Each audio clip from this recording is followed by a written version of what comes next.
¿Están conmigo? Bueno, sí. La idea es ver pruebas científicas, o no sé si llamarlo científica, porque todo tiene que ver con la arqueología, tiene que ver también con la ciencia, de la salida de Egipto. Hasta ahora vimos, voy a definiendo lo que vimos. Encontraron una estela, como una pieza, ¿está bien? Escrita con egipcio, se llama estela de Ahmosis. Eso que está en el museo de Egipto, es como un egipcio que habla de cosas que pasaron en Egipto. Y dice que pasaron grandes tormentas, lluvias, truenos, ¿está bien? Después que hubo una gran oscuridad, y después que todo eso fue hecho por un dios que mostró su fuerza. Esto no lo está escribiendo un yudí, esto está escribiendo un egipcio, como que está describiendo lo que pasó en las 10 plagas. ¿Me siguieron? O sea, también puede decir, bueno, a lo mejor está hablando de otra época que le pasó algo a Egipto así. Bueno, pero él está diciendo que en Egipto pasó A, B, C. Y yo sé que la Torá dice que pasó A, B, C, según nosotros, según lo que dice el judaísmo. ¿Se entendió hasta acá? Bueno, entonces, si eso es un egipcio describiendo lo que pasó en la salida de Egipto, entonces esa prueba A, la estela de Ahmosis, fueron a buscar como ¿dónde están las momias de los egipcios y está bien, de los faraones. Y llegaron al faraón Ahmosis. Llegaron, está bien, ahora no veo como ellos tienen, este se llama así, este se llama así, está bien. Llegaron a ese faraón famoso Ahmosis, que esa estela fue escrita en su época. Ahí dijimos otra cosa interesante, que la palabra Ahmosis puede ser hermano de Moisés. Hermano de Moisés, interesante. Y si es hermano de Moisés y en esa época están escribiendo lo que está pasando en las plagas, tiene lógica. ¿Está bien hasta acá? ¿Entendieron el punto 2? Punto 3.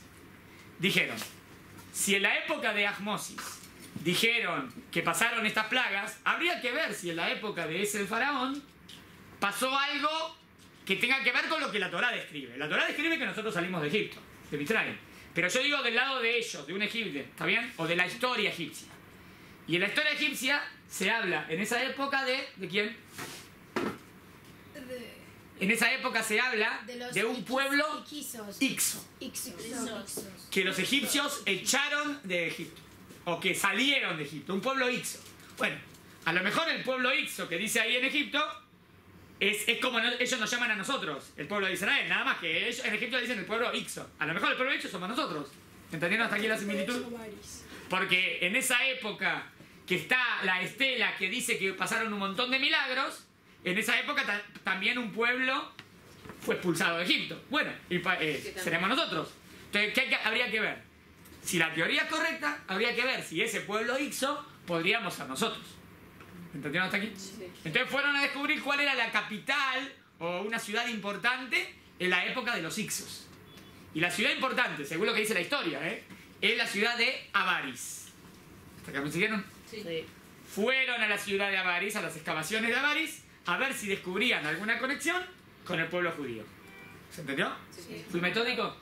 ¿Está claro hasta acá las pruebas? Importante tener las pruebas en la mente. Una pregunta, ¿Avaris es Goshen en Ibrit? No sé, vamos a ver. Acá es, no sé nosotros podríamos decir a lo mejor, eso es Goshen, puede ser. Ellos lo llaman Avaris. ¿Entendieron? Sí. Muy bien. Entonces ahora, de acá seguimos y vamos explicando.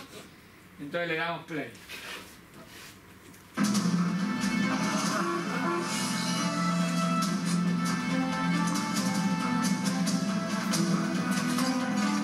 Concéntrense en las pruebas, porque esto es lo que estamos estudiando, ¿no?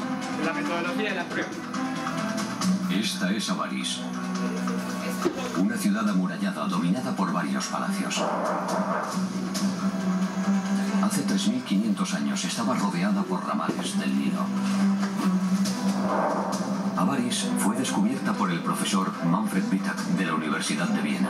Llegamos a Avaris, vamos a ver qué pasa en Avaris. Aunque hoy en día solo están a la vista unas pocas hectáreas, parece ser que en tiempos antiguos Avaris dominó la región. Avaris era en sí mucho más extensa. Tenía 250 hectáreas, así que de aquí hacia el este se extendía unos 2 kilómetros y de aquí a los bancales del sur hasta 1 kilómetro.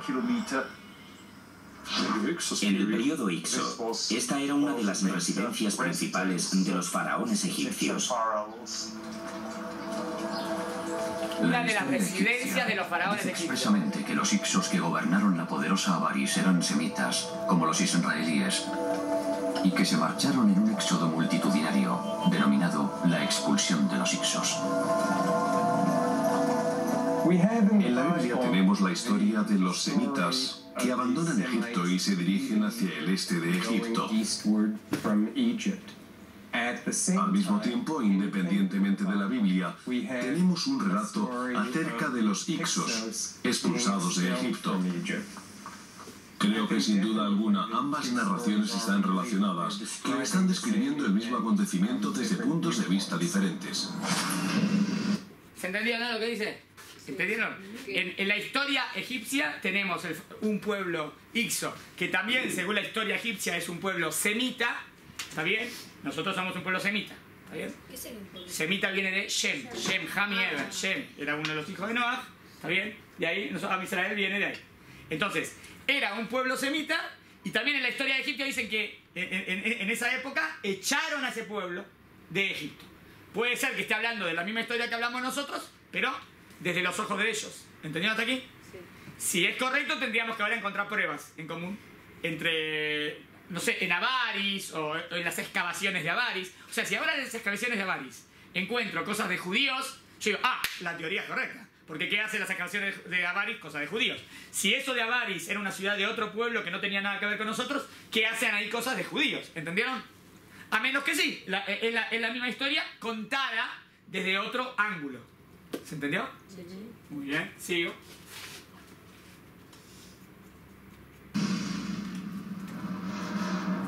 Si la expulsión de los Hicsos y el éxodo bíblico son verdaderamente el mismo suceso, El mismo. quizá podamos encontrar la tan buscada prueba de que el éxodo bíblico se produjo durante el periodo Hicso.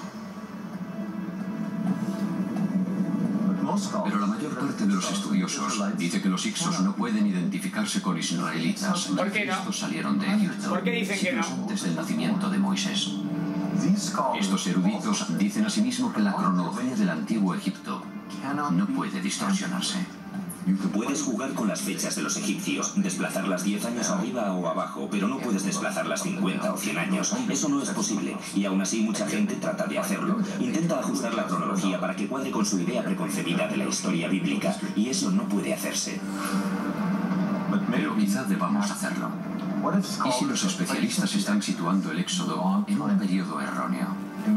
Imaginen la confusión si, en el futuro, los investigadores fecharan la Segunda Guerra Mundial en los años 90 del siglo XX. Jamás encontrarán pruebas de que realmente tuvo lugar. Actualmente, la mayoría de los expertos datan el éxodo en torno a 1270 antes de nuestra era, durante el reinado de Ramsés II. Pero algunos están comenzando a romper ese consenso. La Biblia nos da informaciones que podrían situar el éxodo unos 480 años antes de los primeros años del reinado de Salomón, es decir, a mediados del siglo XV a.C. Los cálculos del profesor Bimson trasladan el éxodo hasta en torno al año 1470 antes de nuestra era, a menos de un siglo de diferencia de las fechas en que tradicionalmente se data la expulsión de los Hicsos. Se encuentran demasiado próximos como para considerarse una coincidencia, aunque tenemos una nueva datación para el éxodo. Alrededor del año 1500 antes de nuestra era. Los Hicsos y la expulsión de los Hicsos es a lo que nos referimos al hablar del éxodo. De acuerdo. Nuestra nueva fecha para el éxodo es 1500 antes de nuestra era. ¿Entendieron cómo ellos descartaban o decían los que no quieren creer en el éxodo? Los que quieren decir que la historia de la Torah es mentira. ¿En qué se basaban? Porque para decir que la historia de la Torah es mentira tenés que tener mucha base, ¿no? No podés decir la Torah es mentira. Si vos me decís la Torah es mentira y tenés 300 pruebas, wow, la verdad que está bien basado. Pero para decir la Torah es mentira tenés que tener mucha base, ¿no? ¿Cuál era la base para decir que la Torah es mentira? La fecha. La fecha. Porque calculan que en lo que normalmente se dice que salió en Mitzrayim es la época de Ramsés. Y en la época de Ramsés en Egipto no hubo un famoso pueblo que salió de Egipto. Ahora yo les pregunto, ¿eso les parece una prueba para refutar? No. Malísima. ¿Es verdad o no es que es malísima? Para refutar la Torah. ¿Sabes qué? Yo calculo que fue ahí. Y como ahí no encuentro nada, entonces todo lo que dice la Torah es mentira. Para. ¿Y si estás calculando mal? ¿Y quién le dijo que era Ramsés? No, de verdad, no me parece seria. No es seria. La idea para en contra nuestra no es seria. Si me traes un montón de pruebas, bueno, pero no me podés decir que porque calculaste, vieron lo que dijo él, no podemos ver, bueno, podemos ver 10 años, pero 50 no es serio. No podemos ver 50 años entre 1000 años atrás que tenés todo exacto, sabés exacto lo que pasó en cada año, sabés lo que pasó el 17 de septiembre de 1001. ¿Entiendes lo que digo yo? ¿Cómo puede ser tan estricto decir yo no puedo mover la fecha? No lo entiendo. Yo sí, yo digo que sí. Está bien, no digo que tengo una demostración para moverlo, pero a lo mejor estás calculando mal. Y como estás calculando mal, por eso no encontrás. Pero si yo tengo una historia re parecida, que tiene todos los mismos puntos, entonces a lo mejor esa es la que va ahí, y no es la otra que vos estás equivocado. ¿Entendieron? Por lo menos aceptarlo como una posibilidad. Después vemos, pero por lo menos aceptarlo. ¿Entendieron mi cuestionamiento?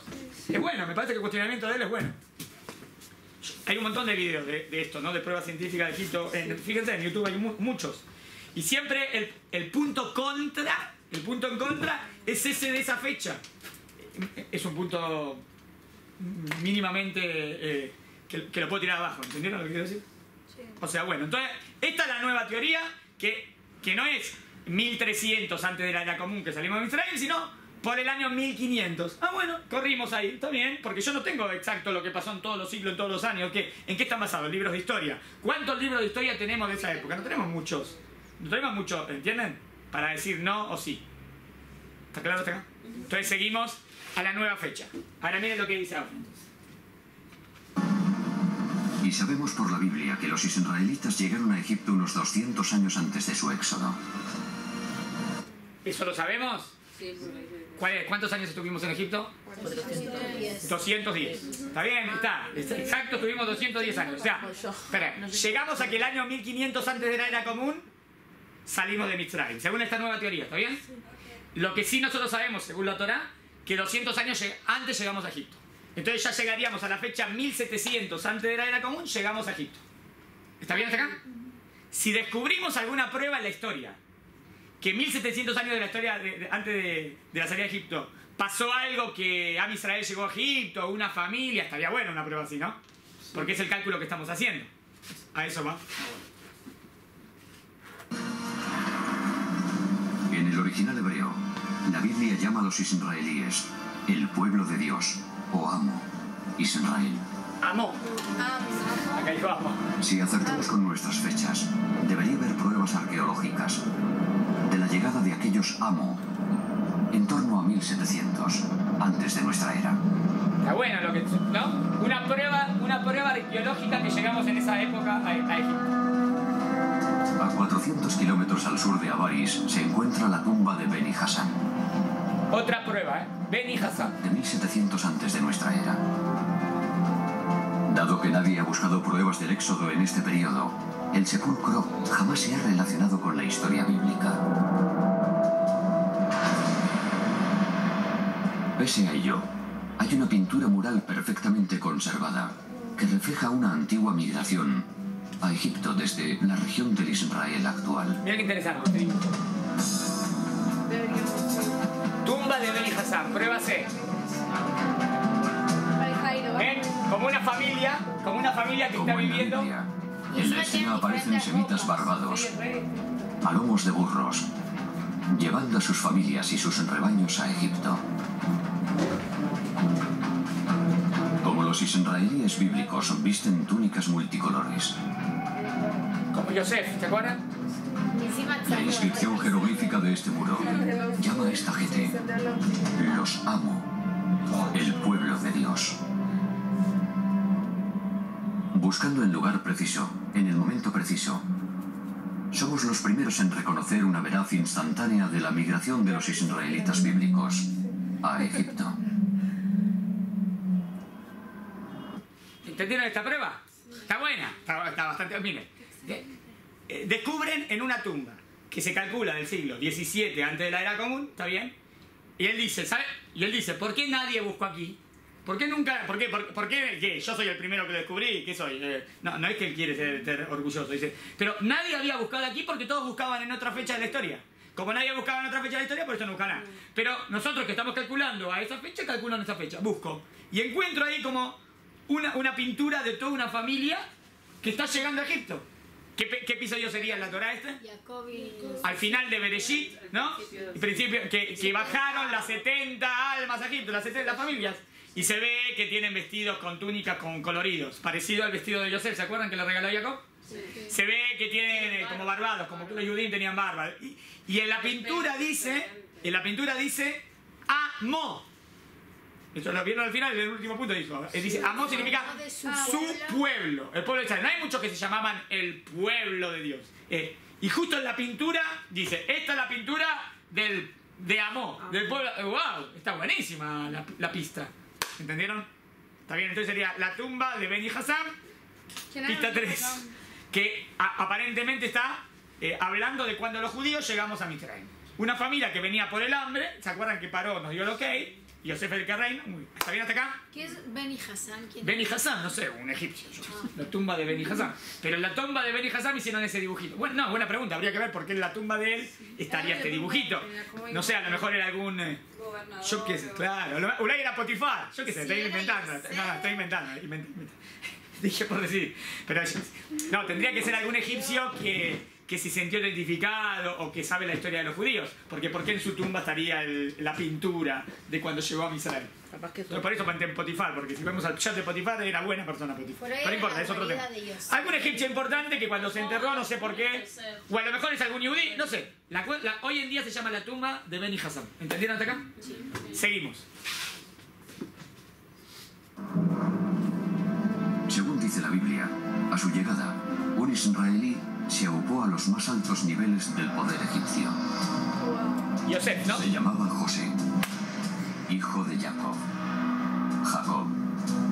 y llegó a ser tal su poder que llevaba en el dedo el sello de la autoridad real. ¿Se acuerdan? La Torá dice que tenía el sello que le dio el faraón. Descubrir el sello de José en Avaris probaría que los israelitas llegaron aquí exactamente cuando predice nuestra cronología. Pero sería como encontrar una aguja en un pajar arqueológico de 3.700 años.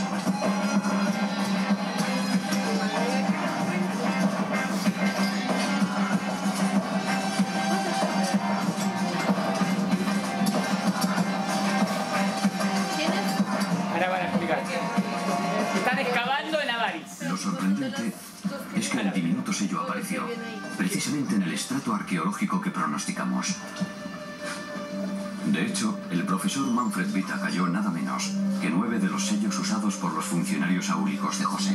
9 sellos. En ellos está inscrito el nombre hebreo Jacob, el padre de José. Es muy extraño encontrar 9 sellos con el nombre Jacob grabado. Es un nombre bíblico, por cierto. Originalmente debía de estar montado en un anillo y se llevaba en el dedo. Y esto nos plantea un nuevo enigma. ¿De verdad es un enigma? No si usamos la cronología. Se trata del único caso en el que aparece un nombre hebreo en un sello real egipcio. Relaciona...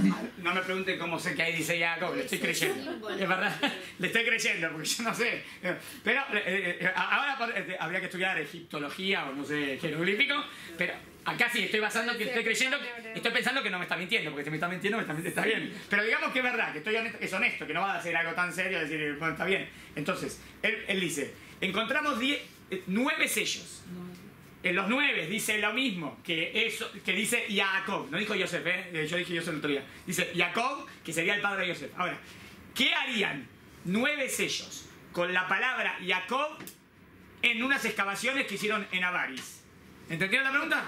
Si los judíos no tenemos nada que ver con eso, porque según ellos, los judíos veníamos muchos años después, porque todo era para Ramsés, nada que ver. Entonces, no tendría que encontrar nunca sellos que digan Jacob, porque Jacob ni siquiera existe, ni siquiera llegó ahí y no tiene lo que ver. Pero según el cálculo que hacemos, y esa ciudad sería como la capital o donde estaban los Yudim, y en esa ciudad donde estaban los Yudim encuentro 9 sellos, debería ser como un anillito, como un sello que se sellaba algo, como vimos en la Torá, que a Yosef el faraón le entregó su sello real. Debe ser que a lo mejor las personas importantes tenían un sello real o algo así, y así se firmaba. La que me la trae, ¿no? Del sello del anillo. Ahora, si encontramos 9 que dicen Jacob, es como que ahí estuvieron los Yudim. que eran hijos de Jacob, porque ¿qué? A menos que me digas que Jacob era, yo qué sé, era Pedrito y Juancito, un nombre, pero yo no sé, Jacob es un nombre clásico de la Torá, no era un nombre de todos, ¿entendieron? ¿Pero por qué Jacob? Esperen, Jacob es ¿puedo decir que Jacob a lo mejor es como decir hoy Juan o Pedro? ¿Les parece? No me parece lógico porque Jacob le pusieron porque estaba agarrándolo del talón a su hermano, y por eso le puso Jacob, que viene del talón. Entonces no es un nombre clásico. Igual es un nombre hebreo, ¿no? Es un nombre, por eso, porque el que querría decir que no creo, digo, no, a lo mejor es un nombre. Me diría así, y yo le contestaría, me está diciendo cualquier cosa, porque Jacob es un nombre re insólito, no es un nombre clásico. Puedo decir que después que Jacob era el padre de la familia, sus hijos le pongan a hijos de ellos el nombre de Jacob. Eso sí sería lógico, como los sefaradín hacemos, que le ponemos el nombre a nuestro hijo como el papá. O los Ashkenazim, cuando fallece, le ponen el nombre como el padre, porque le gusta, ¿entendieron? Entonces, si yo encuentro 9 sellos con el nombre de Jacob ahí, yo digo, ahí estuvieron los judíos. No me digas que no. ¿Entendieron? ¿Están de acuerdo con la prueba? Sí. Me parece que es contundente. Sí. ¿Qué querías preguntar? No, quería saber, porque pensé que había dicho Yosef porque era más por el Jotem que tenía. Ahí dice, no, es verdad. Exacto, dice que los 9 sellos dice Jacob. El padre de Yosef. El padre de Yosef entiendo que está explicando él, que es el padre de Yosef. No me dice. En el sello dice la palabra Jacob. Porque Jacob era el padre de la familia, el más importante. Pero él no tenía nada a cargo de... No, pero todos sabían que era el papá del rey de Egipto. Era como una dinastía. Si Yosef es el que dirige todo Egipto, toda la familia son importantes. Digamos que tenían un sello para ir cuando iban a comprar cosas. No sé, yo qué sé. ¿Entienden? Algo así. O que la familia recuerda a su papá, entonces sus hijos ponen yo soy hijo de Jacob o algo así. ¿Entendieron hasta acá? Pero encontrar 9 sellos con el nombre de Jacob no tiene sentido en un lugar que no existen judíos. Solamente tiene sentido en un lugar que existen judíos. Y Jacob no es un nombre clásico. Es un nombre clásico después que existe el judaísmo. Antes del judaísmo no existía. Porque es un nombre raro. ¿Entendieron? Que dice que porque salió del talón. ¿Se entendió? Sí. Entonces seguimos. Entonces... Sí. Directamente a Baris con la Biblia. Pero el profesor Vitak se guarda de utilizar la cronología bíblica. ¿Por qué? Se halla bajo la vigilancia constante del Consejo de Antigüedades Egipcias. Tienen miedo que los egipcios acceso público a Baris. ¿Se guarda qué? nos nieguen entrar en Baris. Dijimos que a Egipto no le interesa que se encuentren pruebas que reivindicarían que Am Israel existió y que la tierra de Israel le pertenece, porque toda la historia de la Biblia hablaría de que la tierra de Israel es del pueblo judío. O sea, lo están Y vigilando. siempre los árabes quieren echarnos al mar, ¿no? No quieren encontrar pruebas. Por eso se están cuidando, como están haciendo la investigación, y dice, estoy investigando por este lado, pero no dicen nunca, quiero ver si la Torá tiene razón, porque si no, entonces se cuida de no decir todo ahí delante del egipcio. Eso nada más es un... O sea, que los están vigilando. Vigilando, de que no digas nada raro, que te lleves algo, yo qué sé. Ahora van a ver lo que hacen con Avaris. Miren lo que hicieron con Avaris, Teóricamente, por razones de conservación, el profesor Vitak se ve obligado a cubrir sus excavaciones tras cada campaña anual. Cada campaña tiene que cubrir A todo. continuación, los agricultores de la región aran, siembran y cultivan las tierras. Es como cubrir pruebas, ¿no? Tienen cubrir Nadie había pruebas. sospechado que bajo estos campos yacía un tesoro arqueológico que demuestra el éxodo bíblico. Seguimos. Esto le lleva un montón de años. Sí, ¿cuántos años? Un montón de años se pasó este hombre. ¿Qué dijiste? Muchos años, se pasó un montón de años. ¿En la investigación esta? Sí, Sí, sí, obvio. exacto. Sí. Ya que habíamos encontrado pruebas palpables de la llegada de los israelitas a Egipto y de su ascenso al poder, continuamos buscando evidencias de su caída y de la reducción a la esclavitud que los condujo al éxodo. Evidencias de la esclavitud. En busca de tales Pero no, indicios tuvimos que pruebas viajar a un de que lugar Israel fue esclavo llamado en Egipto. Serabit el Hadim, situado a 400 kilómetros al sur del delta del Nilo, en pleno desierto del Sinaí.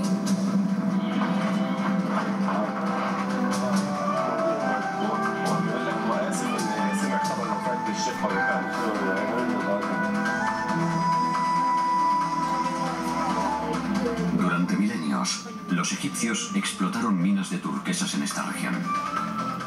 A menudo se servían de mano de obra esclava. Los antiguos yacimientos de turquesas quedan apartados de las trilladas rutas turísticas. Los únicos que saben orientarse en esta zona son los beduinos, que continúan viviendo al pie de las minas. I heard once that the Bedouin, they can do like the Prophet Musa, that they know which rocks have water in them. Dice que los beduinos saben dónde hay agua, Is that true? rompiendo las rocas. ¿De verdad? Dice sí. Llegamos, presentamos nuestros respetos al jeque y reclutamos a uno de sus hijos para que nos guiara. Okay, let's go. ¿Entendieron? Hay muchas minas de turquesa en Egipto. ¿Está bien? Siempre los egipcios se tomaron mano de obra esclava. ¿Está bien? No queda cerca de la zona turística para nada, por eso que tuvo que viajar 400 kilómetros. Hay muchos beduinos en esa zona. Y él quiere ver si descubre alguna prueba de que si en verdad en esas minas de turquesa siempre hubo esclavos, a lo mejor puedo descubrir algo de los judíos. Es una hipótesis, ¿entendieron? Si descubro algo de los judíos como trabajando ahí, sería wow, es verdad, porque los judíos eran esclavos, ¿entendieron? Lo que busca, eso es lo que busca. Esto pasa en Egipto todo, ¿no? Sí. En Egipto. Supimos de este lugar gracias a unos antiguos documentos editados en ciertas publicaciones de escasa difusión. Por eso llegaron al Fuimos en lugar. busca de pruebas de la existencia de los esclavos a los que Moisés liberó. Pero aunque dimos con indicios de la presencia de esclavos, ¿cómo podíamos estar seguros de que eran israelíes? La Biblia nos aporta dos pistas. A ver. La primera, que los seguidores de Moisés no usaban la escritura jeroglífica como los egipcios. En cambio, la tradición bíblica nos informa de que utilizaban un tipo primitivo de escritura alfabética. Además, los israelitas no adoraban a los dioses egipcios, sino a un dios único, al que la Biblia llamaba El.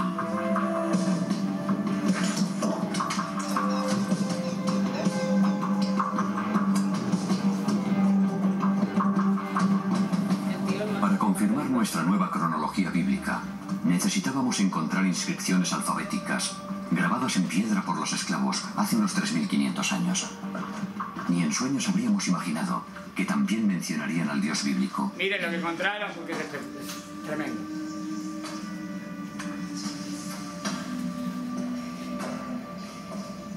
Y claro está, sí que hay epigramas realizados por los esclavos, y uno de ellos da testimonio de un ruego de hace 3.500 años. Él, sálvame. Ahora me pregunten cómo sé que lo que está diciendo ahí, pero está ahí. Esta es la escritura de un esclavo que trabajó en esta mina. Aún se pueden ver las marcas del escoplo, dejadas por los trabajos forzados realizados por el autor de la inscripción. Y escribió su súplica a Dios diciendo: ayúdame, no me olvides. Aquí, en el lugar donde trabajaba y dormía y seguramente murió. No sabía en hebreo. Y representa un momento increíble de la historia humana. No solo es el primer epigrama que deja constancia del nombre bíblico Él, sino que además se trata de la inscripción alfabética más antigua, o quizá de la segunda más antigua. Se trata de la base de la que surgieron el hebreo, el arameo, el griego, el latín, el inglés, el árabe. Todos ellos se basan en esta escritura. Bueno, varias cosas. Puede ser un Tanaj, les quiero mostrar un pasuk del Tanaj, que me hizo acordar, muy interesante. Un Shemot, o un Shemot o Tanaj. Ahí, me parece. Ese Ese es Bereshit, ahí. grande. Shemot Ahí o un arriba, Tanaj chicas. normal. Esperen acá. Segundo placar, segundo placar.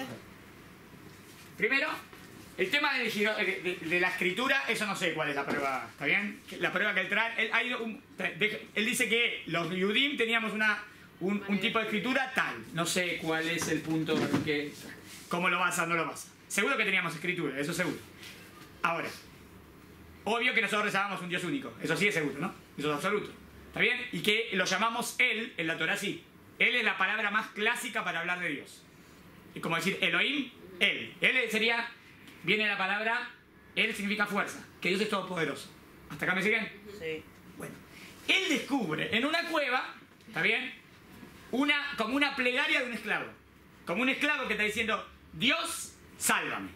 Ahora, encontrar en una cueva donde trabajan esclavos que diga Dios, sálvame, y que diga Dios en singular, como lo decimos nosotros, wow, está bien, eso es un yudí. O sea, porque normalmente creían en todo tipo de dioses, ¿está bien? Entonces, si diría, bueno, el dios Sol, sálvame, bueno, si un idólatra que estaba por ahí, yo qué sé. Pero si dice él, que es una manera de hablar nuestra, Es muy bueno. ¿Entendieron lo que está descubriendo?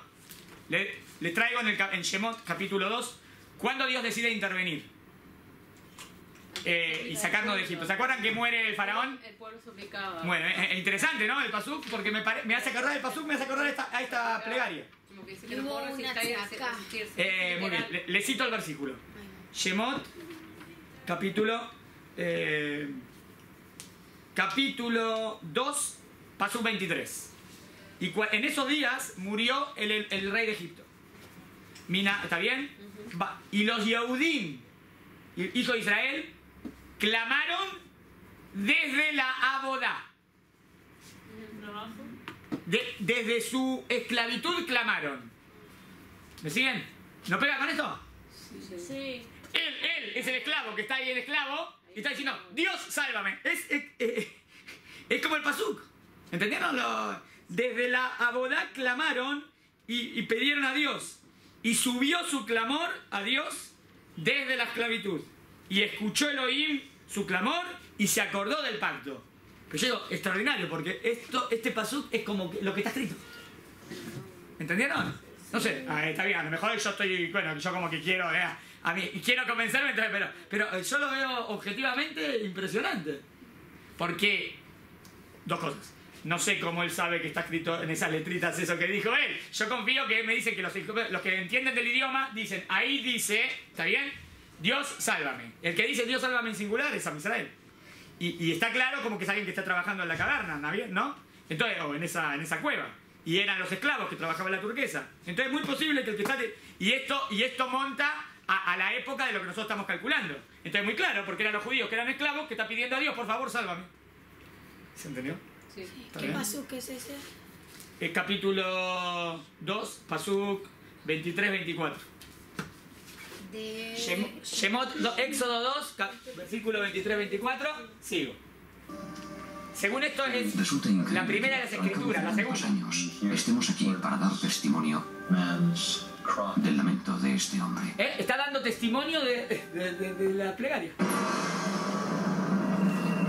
La estela de Ahmosis, las pinturas de la tumba de Beni Hassán, el sello regio de José y las inscripciones de los esclavos israelitas. Todo ello parece indicar que alrededor del año 1500 antes de nuestra era tuvo lugar el éxodo de Moisés.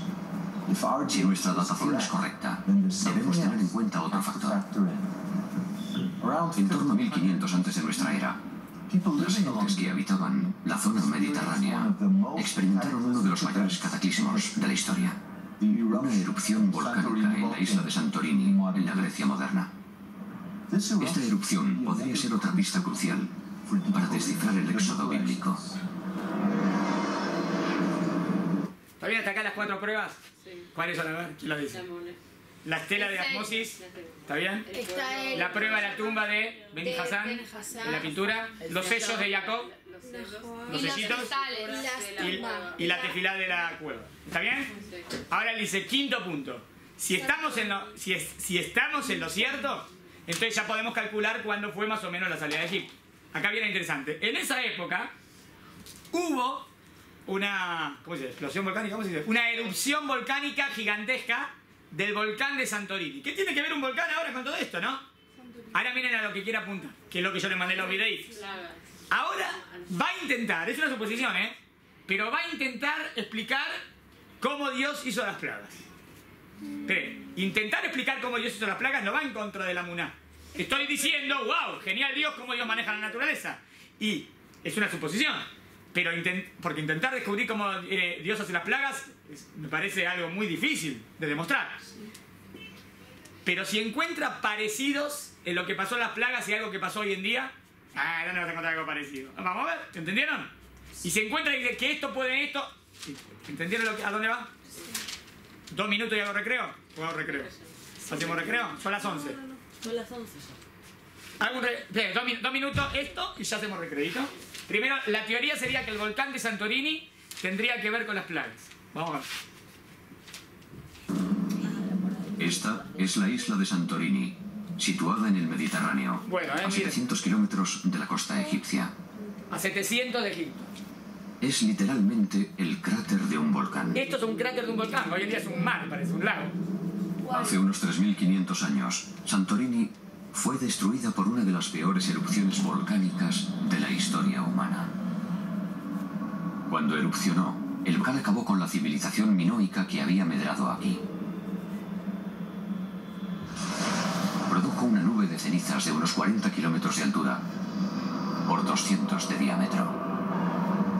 El sonido de la erupción circundó la Tierra entre 10 y 12 veces. Para que nos hagamos una idea, una erupción como la de Santorini sería cientos de miles de veces más potente, más explosiva que la bomba atómica que se arrojó sobre Hiroshima. Cientos de mil veces más potente que la bomba atómica. La energía de esa erupción fue tan inmensa que tuvieron lugar grandes explosiones y se oiría... La gente lo oyó a centenares de kilómetros a la redonda. Se produjeron terremotos, seguramente de magnitud 3, 4, quizá incluso 5 o más, que se sucedieron con suma rapidez. Y estoy segura de que a la gente que vivía en la región debió de parecerle el fin del mundo.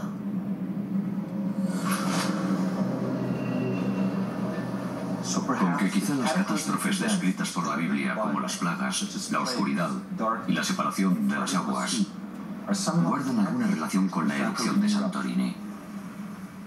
Pero como todo cuanto tiene que ver con el Éxodo, fechar la erupción de Santorini en 1500 antes de nuestra era puede ser controvertido. Se ha discutido acerca de las fechas de la erupción del Santorini. Los vulcanólogos y los geólogos datan la erupción en torno a 1600 a.C., mientras que los arqueólogos tienden a hacerlo en torno a 1500 a.C. Al profesor Vitak, que excava en Avaris, no le cabe duda alguna de que puede fechar la erupción de Santorini precisamente en el momento en que situamos el Éxodo. Aquí aparece por primera vez piedra pómez procedente de la erupción de Santorini. Por lo tanto, desde el punto de vista arqueológico, parece más bien que la erupción tuvo lugar a principios de la 18ª dinastía, es decir, en torno a 1500 antes de nuestra era. La máquina cronológica de Jakobovich ya ha sincronizado a un faraón llamado Ahmosis, la expulsión de los Ixos, el Éxodo y la erupción de Santorini. Parece que por fin se ha descifrado el código del Éxodo. Si Jakobovich está en lo cierto, ya podemos dar explicación a la base científica que subyace en el relato bíblico.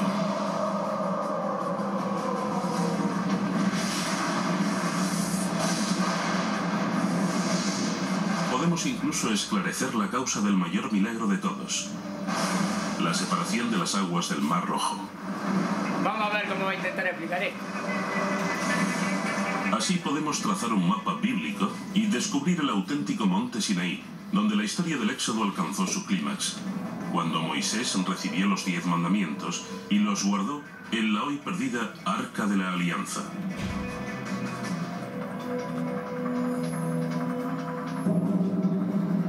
Comencemos por las plagas.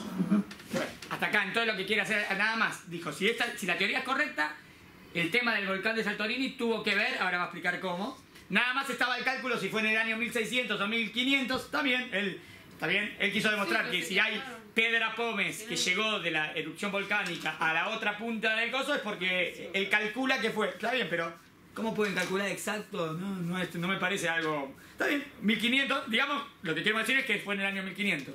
Vamos a ver si fue en el año 1500, si eso podría implicar el tema de las plagas. ¿Se entendió? Que ahora, no sé si está tan grande ahí. Bueno, vamos. Prueba de la salida de Egipto ahora. De la salida. No de la salida, de las plagas, perdón. Las catástrofes bíblicas que asolaron Vamos al tema de las plagas. el faraón no permitía que los esclavos israelíes se marcharan. Hasta ahora, nadie ha dado con una justificación científica integral para las 10 plagas. ¿Mañana estreno de qué? La respuesta comenzó a cobrar forma para nosotros cuando volvimos sobre la estela de Ahmosis y descubrimos una sorprendente concordancia con el texto bíblico. A ver.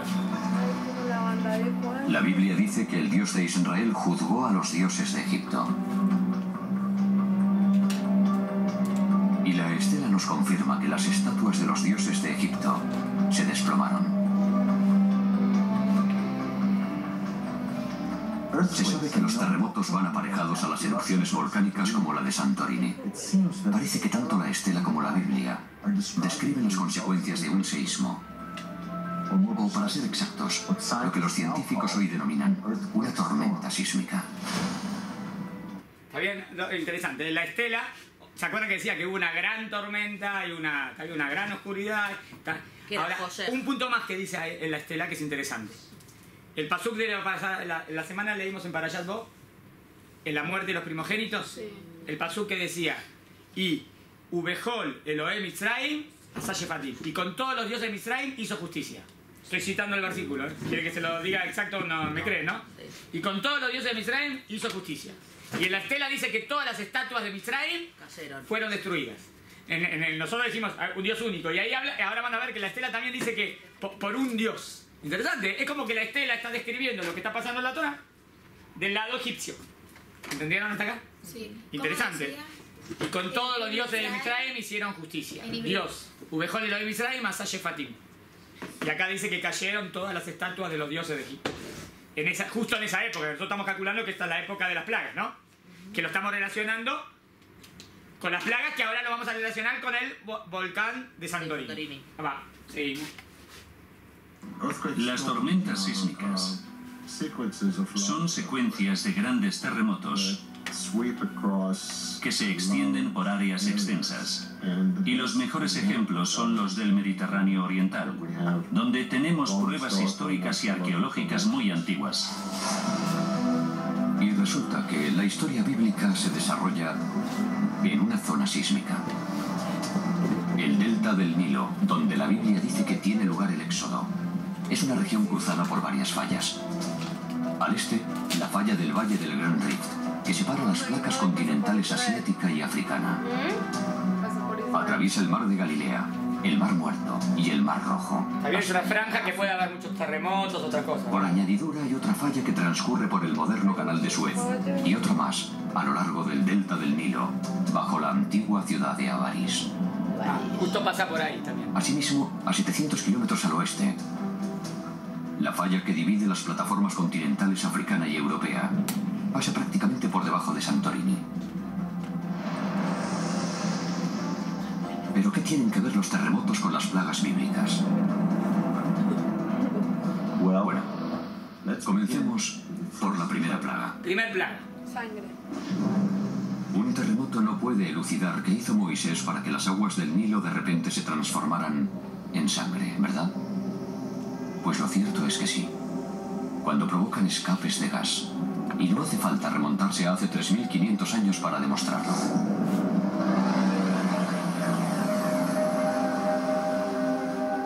En 1984, en el lago Monum, y en 1986 en el lago Nyos, ambos en Camerún, las dulces y claras aguas lacustres de pronto se tiñeron de rojo sangre. Increíble, esto pasó El misterio quedó resuelto cuando el profesor George Klein puso en claro el fenómeno, al relacionarlo con un escape de gas subterráneo. Lo que ocurrió es que las aguas del fondo contenían una concentración muy alta de hierro disuelto. Y cuando se liberó el gas, el hierro de las aguas profundas emergió a la superficie, entró en contacto con el oxígeno y se formó hidróxido de hierro. En resumidas cuentas, herrumbre, lo mismo que ocurre con los coches, y ese orín es lo que originó ese color rojo, ese color pardo en la superficie del lago.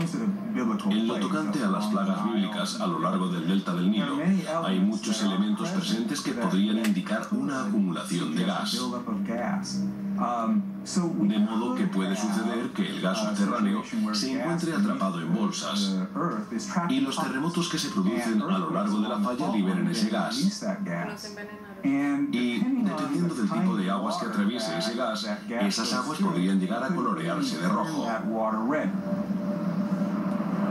Si el Nilo se tornó rojo sangre a resultas de un escape de gas, podría haberse desencadenado la serie de acontecimientos descritos en la Biblia. Lo primero que sucede en tales circunstancias es que el agua se ve privada de oxígeno y todos los seres vivos mueren. Entonces, los peces flotan en las aguas contaminadas y se... ¿Entendieron la primera teoría? O sea, espera. Ahora podemos analizarlo con la Torá. La Torá dice que golpeó al río Nilo y se convirtió en sangre. Esta teoría no está diciendo que esto es sangre, es que tiene el color de sangre. ¿Entendieron? Sí. Entonces la pregunta es cómo agarro el pasuk. El pasuk cuando dijo sangre es literal sangre, que yo si hago una prueba es sangre, de sangre o no. Lo que la Torá quiere decir es que esto tiene el color de sangre, todo rojizo, ¿entendieron? Entonces según esto, esta explosión volcánica liberó esos gases, eso es esto tóxico, y se ve ese color óxido, y por eso trajo una prueba que en el año 1984, ¿está bien? No sé, en el lago ahí de Camerún, después está bien, que se puso todo rojizo. O sea, volvió a pasar. Claro, trajo un ejemplo de algo que pasó hoy en día que vos ves todo rojo. Pero está diciendo que pasó en su momento con lo de Santorini. Está diciendo que en su momento pasó con el volcán de Santorini, y eso pudo haber provocado... en otras palabras, Dios es el que maneja todo, ¿no? Sí. Dios le dice a Moshe Rabbeinu, vamos por la primera plaga. La primera plaga es sangre. Obvio que Dios sabe, Dios está haciendo que ahora el volcán, allá en el otro lado, hace 700 kilómetros, ¿está bien? Pero Dios es el que está manejando la naturaleza. Dios sabe que ese volcán va a provocar ahora que este río se convierta en sangre. Entonces le comunica a Moshe, decirle al faraón, que ahora vamos a convertirlo en sangre. ¿Qué es lo que Dios está haciendo? No importa ahora si es por el volcán. Los judíos no tienen que... No es el punto del volcán, ¿entendieron? Pero acá estamos haciendo la explicación de que la plaga de sangre estaría provocada de esta manera. ¿Me siguieron? Sí. ¿Hay algún cuestionamiento? Sí. Dios le dijo a Moisés plaga por plaga antes de que ocurriera. Sí. Dios sabe todo. O sea que Dios le puede comunicar a Moshe antes que pasa siempre algo. Siempre antes que ocurriera. ¿Entendieron hasta acá? Y si una pregunta, ¿cuál es la necesidad de poner Eliana, otra pregunta, ¿verdad? Que no sé si es un midrash o está ahí, que un egipcio tomaba un vaso de agua y era agua, pero el momento en que lo tomaba, se convertía en sangre. Es un midrash. Entonces estamos pasándonos en lo que está escrito en los pesukim, sin midrash. Sin midrash. Me estoy dando con el pasuk que dice, lo que dijo el pasuk que leí el otro día, que todo el río Nilo se convirtió en sangre y los egipcios tuvieron que ir a buscar agua subterránea en otros lados. ¿Está bien? El pshat, lo que está escrito en la Torah. Esto es compatible a lo que está escrito en la Torah. ¿Entendieron? La explicación que dio. Nada más que dijimos sangre como color sangre. ¿Se entendió? Sí. Otra cosa, en la Torah dijo, lo leímos del Rabio Sefitón el otro día, que la industria pesquera se fue. No quedó nada. Porque mueren todos los peces, ¿no? Perfecto, es lo que estamos viendo acá. Al ser que no hay oxígeno o que Dios no está bien, mueren todos los peces. O sea, lo que está aplicando acá en la teoría del volcán sería lo mismo que diría la Torah con la plaga de sangre. ¿Se entendió? Y lo interesante fue que te trajo una prueba de hoy en día que pasó algo parecido y podemos ver la filmación. ¿Ves la filmación del lago todo rojo? O sea, le puedes decir, esto es un invento. No, mira. ¿Ves cómo pudo haber sido? Así pudo haber sido. ¿Se entendió hasta acá? Sí, pero entonces, ¿cuál es la necesidad de poner el palo de Moshe en el agua? No importa, Moshe le viene a enseñar al faraón, mirá, todo está en poder de Dios y Dios es el que define todo. Yo no le tengo que explicar al faraón lo del volcán de Santorini, ¿qué me interesa? Yo le quiero decir que Dios maneja el mundo y Dios lo hace. Yo estoy explicando ahora cómo Dios lo pudo haber hecho. El faraón no se tiene que entender, no importa. El bastón va a ser decir, mirá, Dios dirige todo, ¡pah! Rojo. Sí, ya sé que es el gas que viene de abajo, que es lo que Dios está haciendo. ¿Vos querés? ¿Entendés? Si dice que tocó con la vara y eso hizo rojo, no estoy diciendo que la vara hace que... No importa, está diciendo que Dios está dirigiendo todo. Si se hace así todo naturalmente, ¿cuál es la necesidad de poner el palo? Porque yo le quiero decir a Faraón, Dios te va... Primero, le quiero decir al Faraón, fíjate, vos pensás que el río Nilo es un dios, fíjate el río Nilo que es tu dios, ahora te va a dejar sin nada, te vas a quedar sin tomar, no vas a poder tomar agua, se te van a morir los peces. No puede ser porque el río Nilo es mi dios. No, mira, ¡pup! Sangre. Ya te dije el mensaje. El mensaje es darte un knockout a tus dioses. No importa ahora lo del volcán o lo de cómo. Obvio que estoy hablando de un gran milagro. Pero nosotros lo estamos tratando de explicar. ¿Pero qué estoy explicando? ¿Cómo Dios pudo haber hecho el milagro? ¿Hay alguna duda en tema de fe en la pregunta? ¿Entendieron?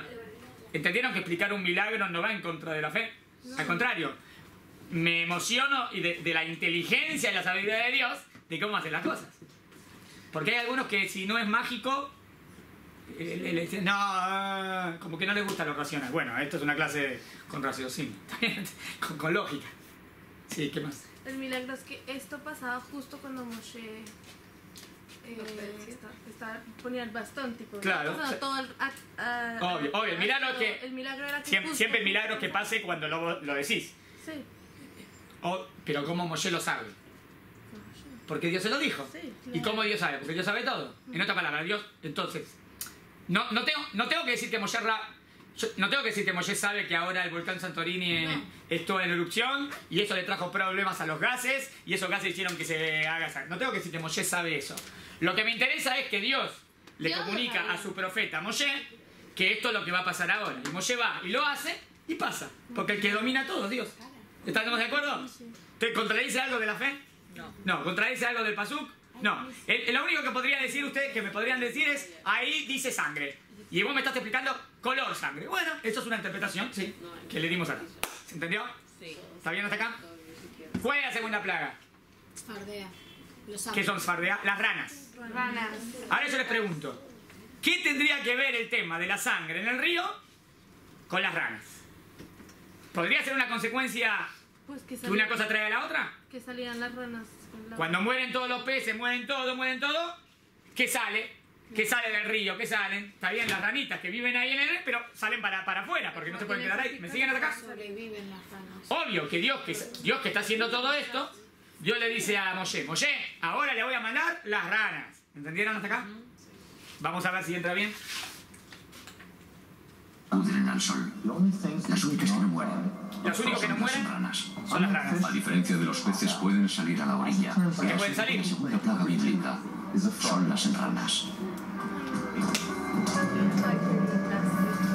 No, se metió en todas las A casas. continuación, la carencia de agua limpia conduce a los piojos, las moscas y las epidemias bacterianas entre los seres humanos y los animales domésticos. Ya está. ¿Está bien? ¿Cómo salían los piojos? Todo podrido, ¿se acuerdan? Toda la sangre que ahí murieron todos los peces, las ranas que salen ahí. Después terminó el tema de las ranas, se mueren todas las ranas. ¿Qué provoca todo esto? Tercer plaga, Moscas. piojos. Esperen, vamos a ver. Tercer plaga, piojos. Cuarta plaga, Arob. Hay dos interpretaciones que se da Arob, les dije el otro día. Uno dicen animales salvajes y otro dicen todo tipo de insectos. ¿De dónde viene? Arob de irbubia, de mezcla de insectos. La verdad, la que estaría interpretando él no es la de animales salvajes, porque no me diría cómo de repente me parece un leopardo o un oso o yo qué sé. Ahí. Él me está diciendo insectos. Esperen, que quiero decir lo que dice y para explicarlo y ustedes me cuestionan uno. Entonces, ¿qué pasó después de las ranas? Piojos, la tercera. Todo tipo de insectos, la cuarta. Y la quinta, epidemia, pestes, porque esto te trae todo tipo de enfermedades. Todo muerto, todo bicho, ¿está bien? Digo, las 3, 4, 5, ¿tienen lógica? Totalmente lógica después de lo que está pasando, ¿no? Después del río y después que todos los peces murieron y después que salen todas las ranas y después que se mueren las ranas, es normal que te vendrían los piojos. Es normal, Dios lo está haciendo, ¿no?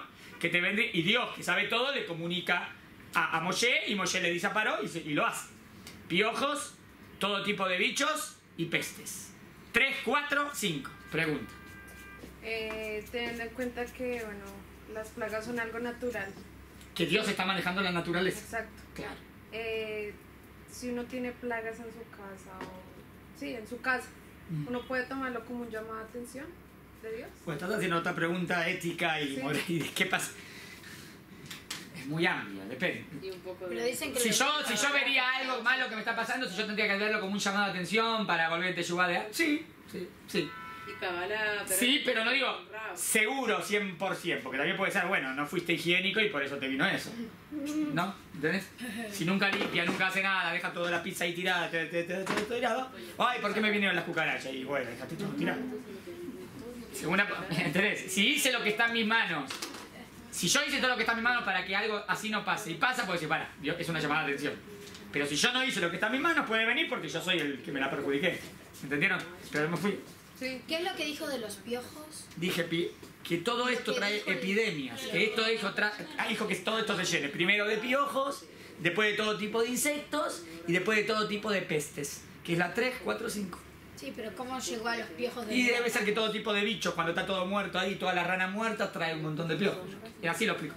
Como tipo de insectos. ¿Se entendió? Primero fue la muerte de las vacas y después los piojos. No hay muerte de vacas. Bueno, No hay una plaga muerte de vacas. No. Muerte de vacas significa peste. No. La plaga es peste que la agarró a los animales. Esa es la quinta. ¿Fue antes de los piojos?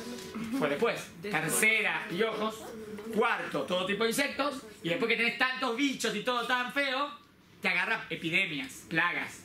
¿Entiendes? Cuando hay suciedad traen plagas, ¿no? Sí. No, la época de, ¿cómo se llama? ¿Cómo es? La negra esta, ¿cómo se llama? La peste negra. La peste negra. La peste negra. Ustedes conocen la idea, la peste negra y por qué se la agarraron con los judíos. ¿Por qué se la agarraron con los judíos en la peste negra? Porque a los judíos no la agarraban. Los judíos tienen magia, son magos, son brujos, ellos nos mandaron cualquier cosa. Los judíos siempre hacíamos netilat y adai. Como los judíos siempre nos limpiábamos las manos, no nos agarraba la peste. ¿Entendieron? Y a todos ellos les agarraba porque no eran tan higiénicos, pero nosotros siempre teníamos el tema de lavarnos las manos. Y por eso la peste negra no nos tocó. Cuando hay suciedad, hay pestes. Se come, También por eso la peste en la época en España, cuando los suyos estaban ahí, a todos les agarraron mal a los suyos y ellos pensaban que los suyos tenían magia. Exacto. No, pues se lavaban las manos. Exacto. Está bien.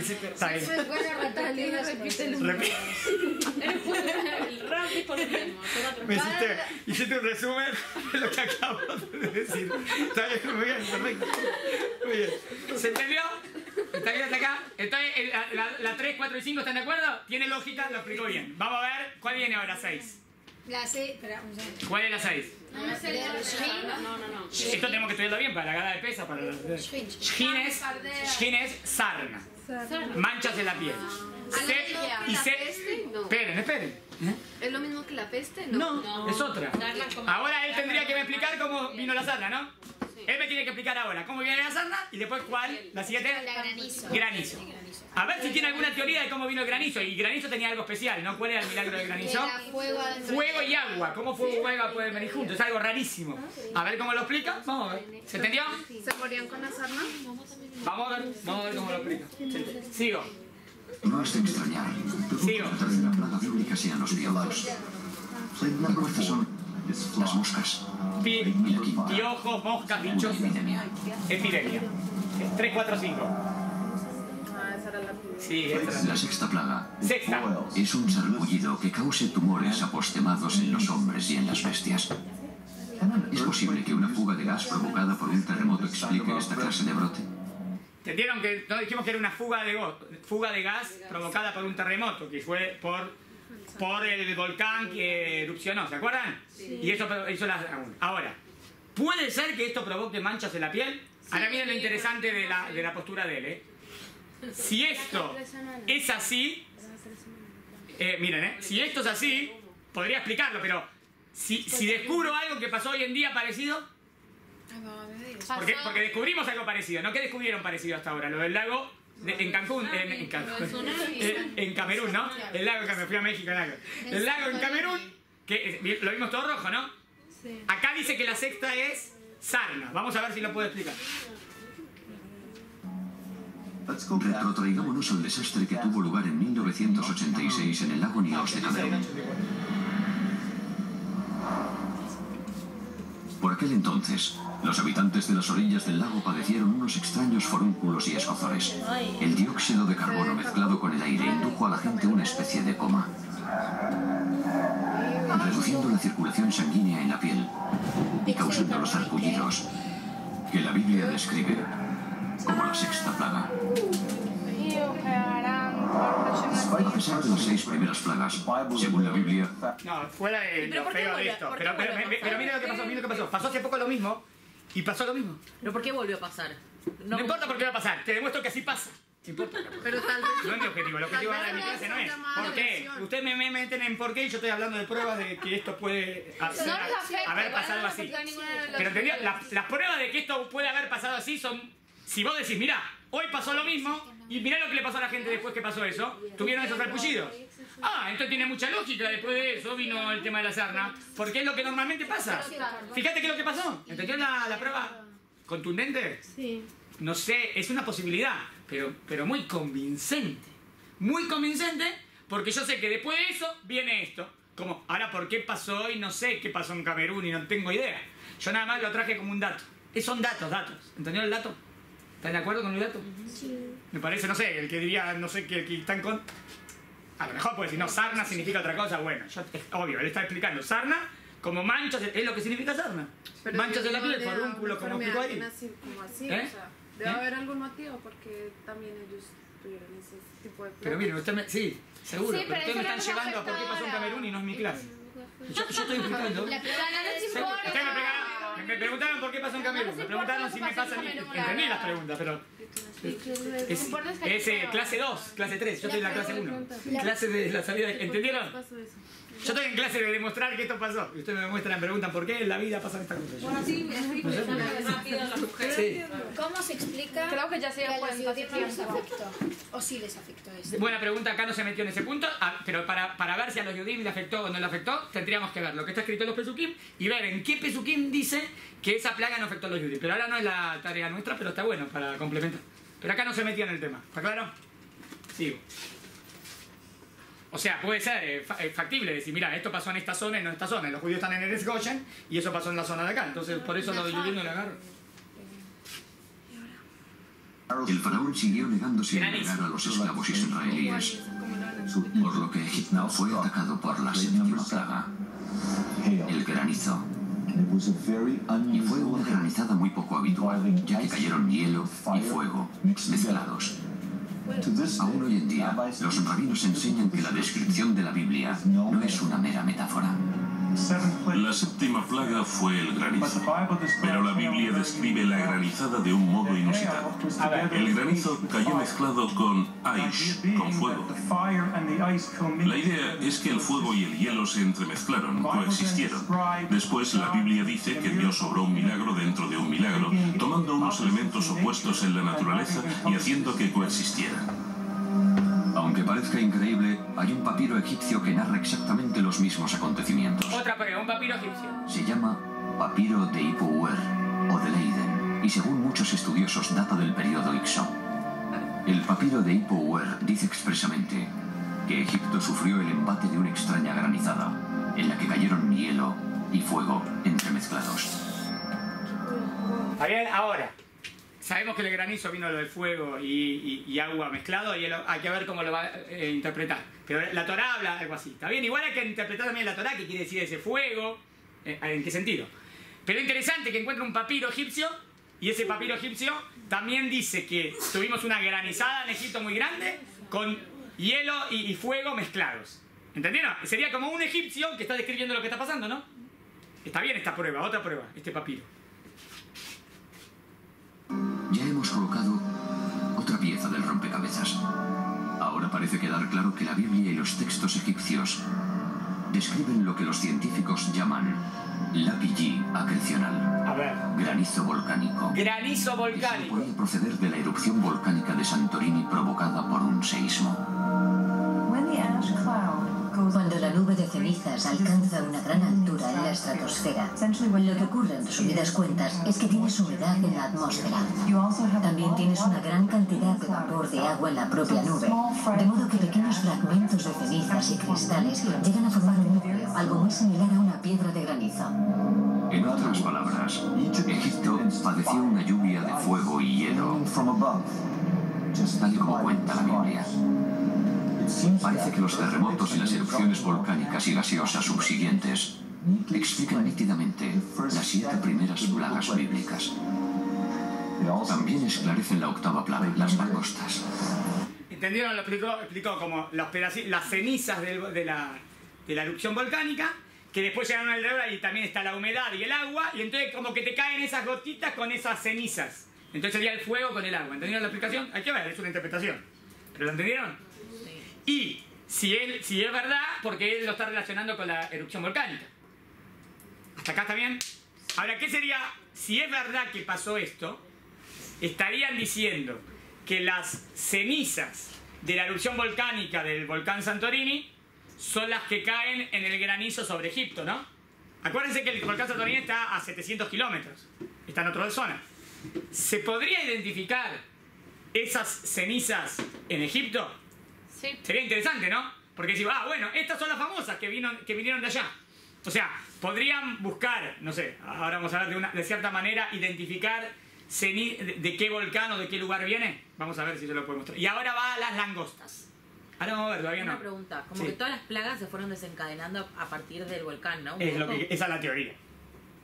Esa es la teoría de él. ¿Está bien? ¿Está claro? ¿Volcán Santorini o puede ser otro volcán? No, todos lo están relacionando con la erupción del volcán Santorini. Santorini sin Grecia.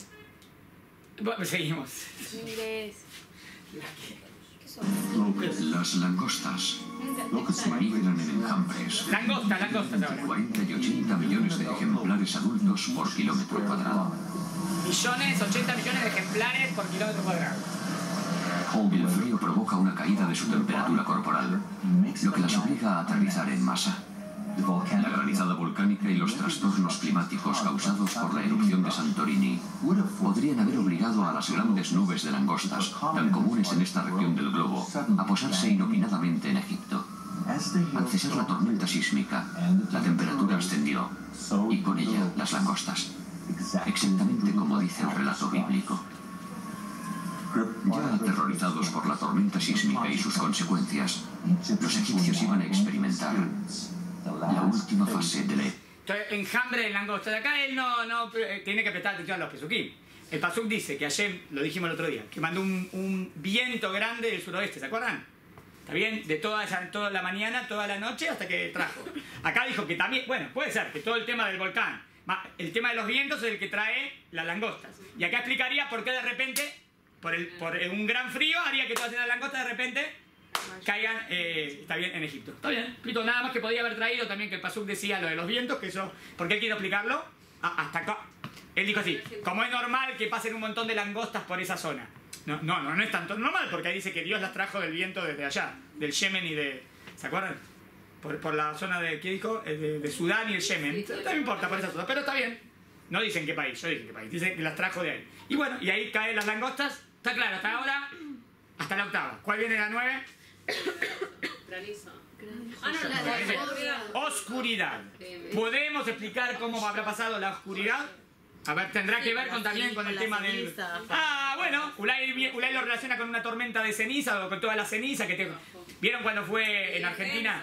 ¿Qué había en Argentina? En Costa Rica pasa. En Chile, ¿no? La erupción del volcán y después vos veías todos cenizas ahí en Buenos Aires, ¿se acuerdan? No sé. Sí, porque en Costa Rica siempre pasa. Porque eran tan altas las montañas. Eran tan altas las montañas. La gente no puede respirar. Entonces, ¿qué hacía el viento? El viento sí soplaba. ¿Sí? Entonces la montaña, que es los Andes, las llevaba más arriba. Entonces, entre que tardaban en bajar, caían mucho más allá. Entonces no afectaron las provincias que estaban más cerca, Mendoza y San Luis, el campo donde vengo yo. Y fuera, por eso no afectaron y por eso está bien ahí la explicación. Bueno, vamos a ver cómo lo explica la oscuridad. Cuando en Chile pasó canción de Santorini. A ver, o lo que la Biblia llama la plaga número 9, la oscuridad.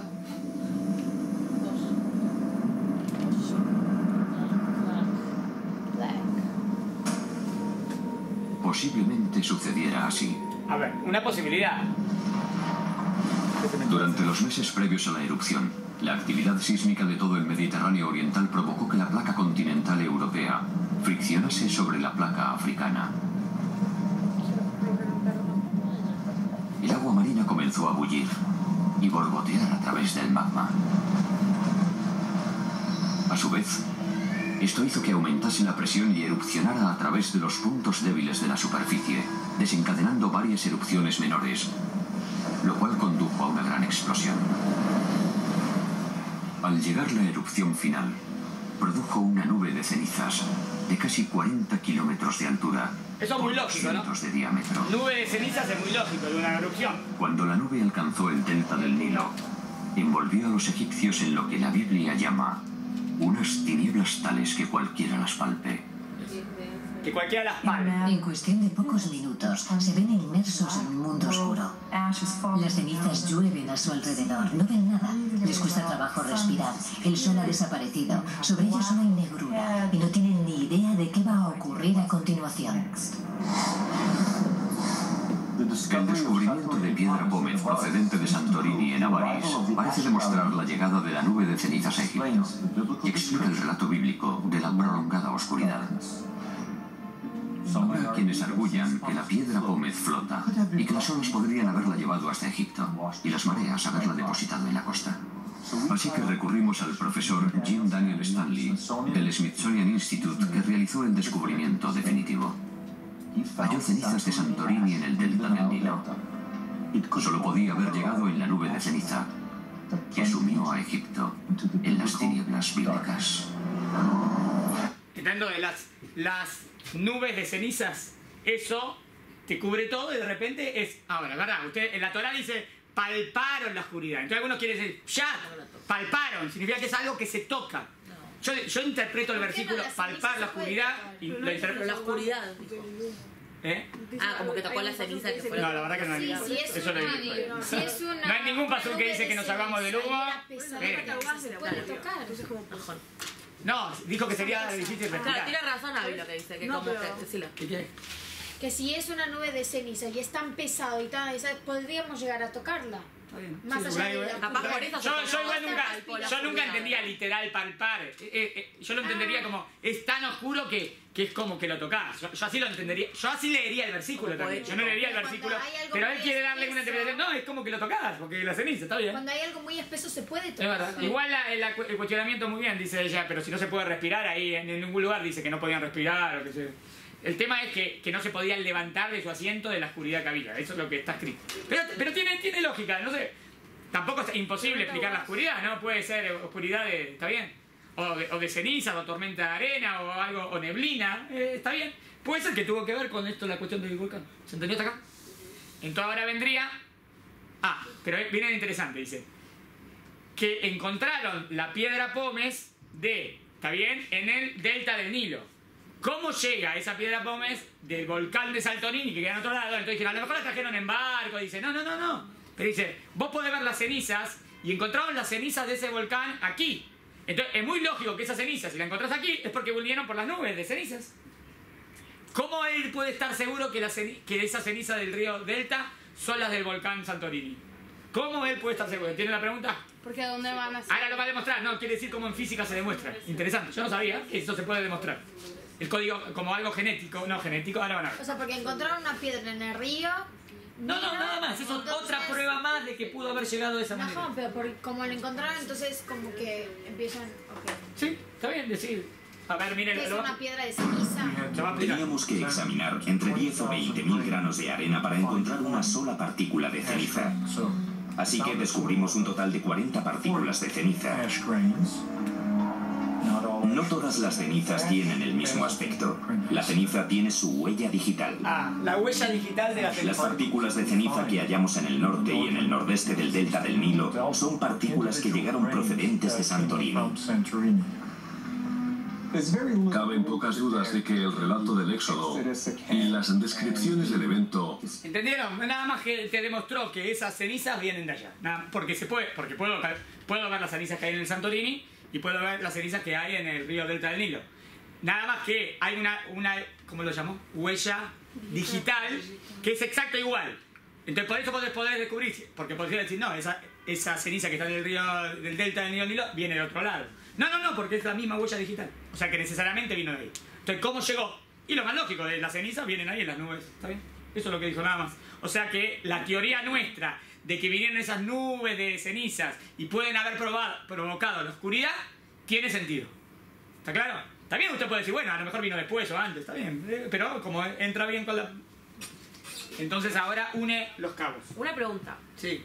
Una persona no puede llegar a decir como que todo esto pasa natural. Eso es todo lo que quiero hacer en la clase y por eso me adelanto a eso. Y es lo que lo va a decir. Si yo estoy explicando que esto pasó de manera natural, ¿dónde está el gran milagro? Ahí viene la afirmación judía profunda de que Dios es la causa de todo y que Dios maneja la naturaleza, que la naturaleza son sus agentes. Y yo estoy explicando cómo Dios, manejando la naturaleza, pudo haber estos milagros. Entonces, eso no contradice para nada que Dios lo hizo. Primero tengo que demostrar que la naturaleza habla de un ser inteligente que maneja la naturaleza. Si pasa el volcán, puede pasar lo del río. Puede pasar. Todo puede pasar, pero no es casualidad. Que pase lo del río, está bien que se mueran los pescados, que salgan las ranas, que cause... Sí, todo puede pasar. ¿Y cómo pasó justo cuando necesitábamos que pase? Ahí va, si quieren el milagro. ¿Cómo eso pasa? Digamos, dicen que las aguas del Mar Rojo una vez cada 3.000 años, 4.000 años se abren. Sí, cada 4.000 años. Bueno, porque en 5.700 años pasó justo la vez que Israel necesitaba. ¡Qué casualidad! ¿Entiendes? Digamos que el agua va decreciendo hasta que de repente se seca. Muy bien. ¿Cuánto? Cada 1.500 años pasa una vez. Bueno, cuando los judíos teníamos que pasar, pasó. Yo digo, entonces, el que dice que también pasa ahí, yo digo, qué casualidad que pasó cuando lo necesitamos. Igual te dice el milagro, ¿entendieron?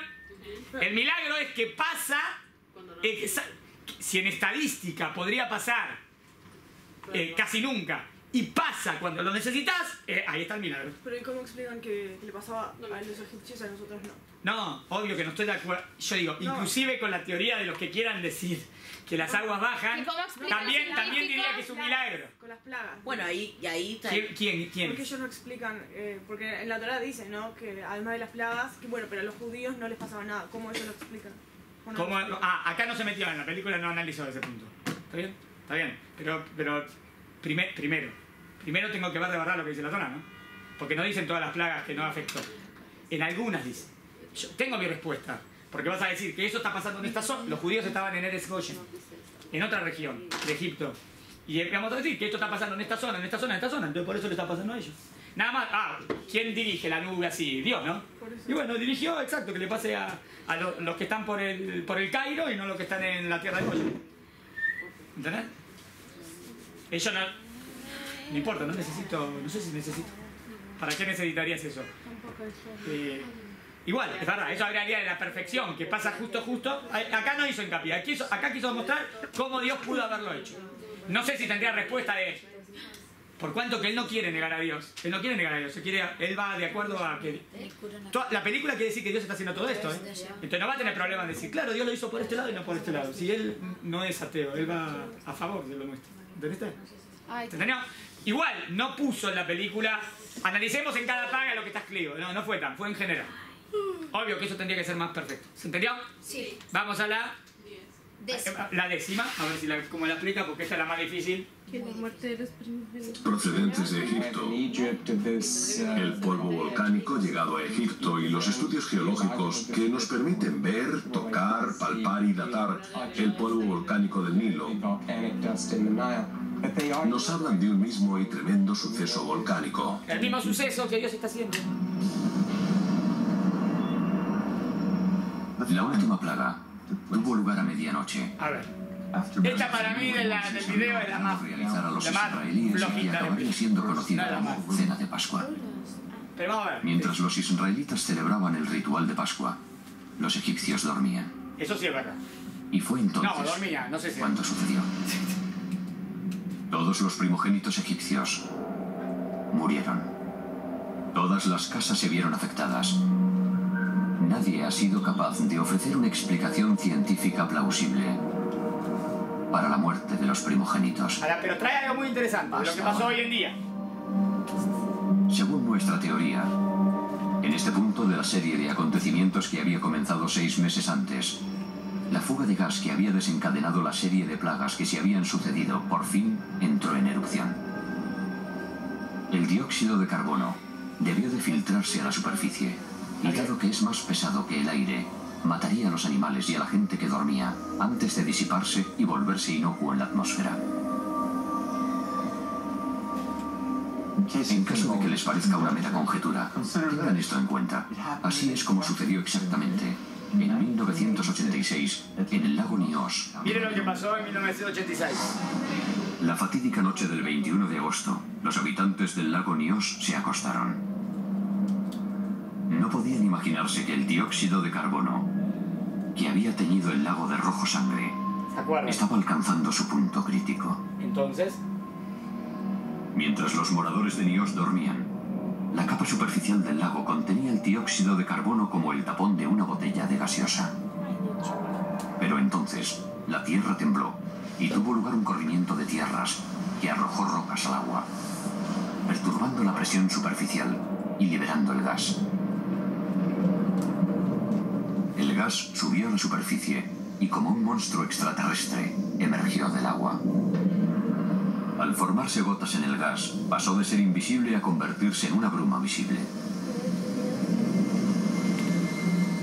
A continuación, la niebla se desplazó sobre el agua y sobre la tierra, asfixiando a todos a su paso. Y tan repentinamente como apareció, desapareció, disolviéndose ya inofensiva en la atmósfera. Al día siguiente, cuando despertaron quienes habían dormido en cotas más altas, encontraron a unas 1800 personas muertas. Cientos de cabezas de ganado y animales pequeños también perecieron. A su alrededor reinaba un silencio sepulcral. Allí estaba sentada entre los muertos. En casa de algunos de ellos. Fuera había animales tendidos por todas partes, vacas, perros, de todo. En mi familia éramos 56, pero 53 murieron.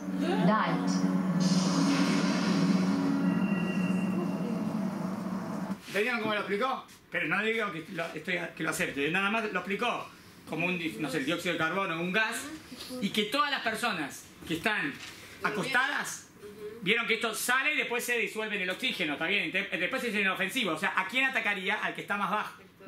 Por eso, esperen, por eso, primero lo explico, y ahí murieron, ahí un montón de personas murieron. Entonces, si esa fuese la teoría, que tenía que ver todo con el volcán, podría ser que eso es lo que pasó, y por eso fue matando ahora. Ahora, ¿cómo va a explicar que mató a los primogénitos? Va a tener problemas. ¿Entendieron? Porque, ¿qué tiene que ver el gas? El gas mata a todos. Sí. Se me fue para, se me cayó. Se desmayó. Espere, segundo. Está bien, este gas mataría. Se me fui a. Lo agacho. Oh, es difícil. Ahí voy. Segundo. Este gas, ¿a quién mataría? A todos los que están ahí. Entonces, ¿cómo explica?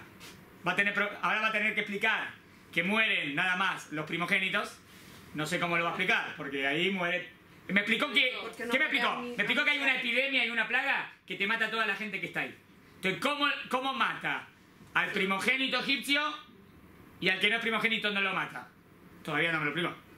¿Y cómo mata al primogénito animal? Ahí va a estar re complicada. ¿Está bien? Porque si me diría que murieron todos los animales, está bien. Primogénito, no. Y es lo que vamos a decir nosotros en la Torá. En la Torá vamos a decir que el milagro de la muerte de los primogénitos es el milagro más grande que existe. ¿Por qué es el más grande? Porque inclusive que es una epidemia o un virus, no sé lo que sea, que mata, ¿cómo identifica quién es primogénito? ¿Está bien? ¿Y cómo identifica quién es primogénito judío y no primogénito egipcio? ¿Entienden? Por eso explicar esta plaga va a ser dificilísimo. Igual quiere llevar con la misma línea, pero ¿entendieron lo que dijo hasta acá? Sí. Está